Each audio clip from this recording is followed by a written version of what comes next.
ગીર સોમનાથ જિલ્લા કલેક્ટરની અધ્યક્ષતામાં જિલ્લા ટીબી ફોરમ કમિટીની મહત્વપૂર્ણ મીટિંગ જિલ્લા કલેક્ટર કચેરી યોજાઈ હતી। ગીર સોમનાથ જિલ્લામાં તાજેતરમાં જ ટીબી ફોરમ કમિટી દ્વારા કાર્યરત કરાય તેને ઇનાજ કલેક્ટર કચેરી ખાતે મહત્વની મીટિંગ યોજાઈ હતી, જેમાં જિલ્લા કલેક્ટર એનવી ઉપાધ્યાય તેમજ જિલ્લા વિકાસ અધિકારી સ્નેહલ ભાસ્કર તેમજ જિલ્લા પંચાયતના પ્રમુખ મંજુલાબેન મુછા, તાલાળાના ધારાસભ્ય ભગવાનભાઈ બારડ, જિલ્લા પત્રકાર સંઘના પ્રમુખ મિતેશભાઈ પરમાર, જિલ્લાના આરોગ્ય વિભાગના અધિકારીઓ, જિલ્લાના મોટા ઉદ્યોગો તેમજ સિંધી તેમજ અંબુજાના પદાધિકારીઓ, સોમનાથ ટ્રસ્ટ સહિતના ઉપસ્થિતિમાં જિલ્લામાં ટીબી નિવારણ અને નાબૂદ માટે કેવા પ્રયાસો કરવા જોઈએ, ટીબીના દર્દીઓને કીટનું વિતરણ, આરોગ્યના કેમ્પો તેમજ મેડિકલ તપાસ સહિતની ચર્ચાઓ કરાઈ હતી। જે કે સિંગુદત્ત સાથે મહેશ વાચા, સોમનાથ।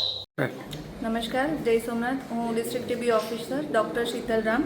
આજે ટીબી ફોરમ મીટિંગ આપણા જિલ્લા કલેક્ટર શ્રી એનવી ઉપાધ્યાય સાહેબના ચેરપર્સન છે, તેમના અધ્યક્ષસ્થાને યોજાઈ હતી, જેમાં આપણા જિલ્લા વિકાસ અધિકારી શ્રી સ્નેહલ ભાસ્કર મેડમ, જિલ્લા પ્રમુખ શ્રી મંજુલાબેન મુછા, આપણા એમએલએ શ્રી સુત્રાપાડા તલાલા ભગવાનભાઈ બારડ,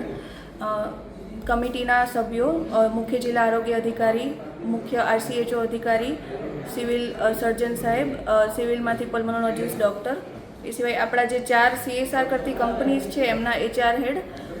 જેમાં GHCL છે, અંબુજા છે, સિદ્ધિ સિમેન્ટ છે, રેયોન છે, ઇન્ડિયન મેડિકલ એસોસિએશન તરફથી આવેલા હતા તથા NGO તરફથી સભ્યો આવેલા હતા।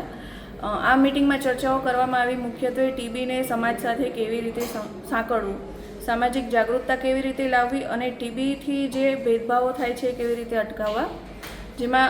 ઘણી ચર્ચાઓ કરવામાં આવી। સૌપ્રથમ તો ટીબીના દર્દીઓ જેમનું વજન આપણા જિલ્લામાં જેટલા દર્દીઓ મળે છે, ધારો કે 1200 દર્દીઓ મળે છે, એમાંથી 600 દર્દીઓ એવા હોય છે જેનું વજન 30 કિલો 40 કિલો બહુ જ ઓછું હોય છે ને એક નિર્બળતા એવી પણ છે કે એ લોકો કામ ઉપર જાય છે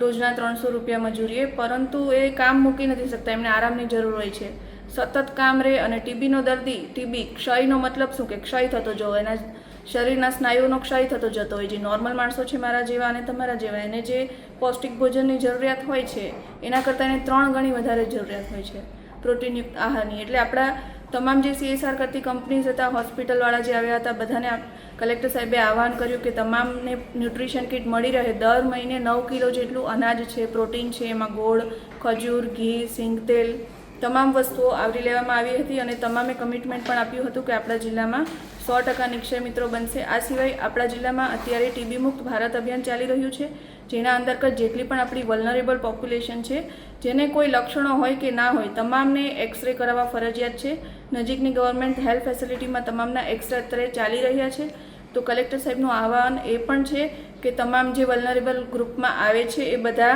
સ્વૈચ્છિક રીતે પણ એક્સરે પડાવે અને પોતાને ટીબી છે કે નહીં એનું નિદાન વહેલી તકે કરાવી લે, જેથી 2025માં આપણે પ્રધાનમંત્રી શ્રી નરેન્દ્ર મોદીનું જે લક્ષ્ય છે કે ટીબી ફ્રી પંચાયત કરી દેવી છે 100%, એ આપણે સિદ્ધ કરી શકીએ। નમસ્કાર, જય ભારત, ટીબી હારેગા,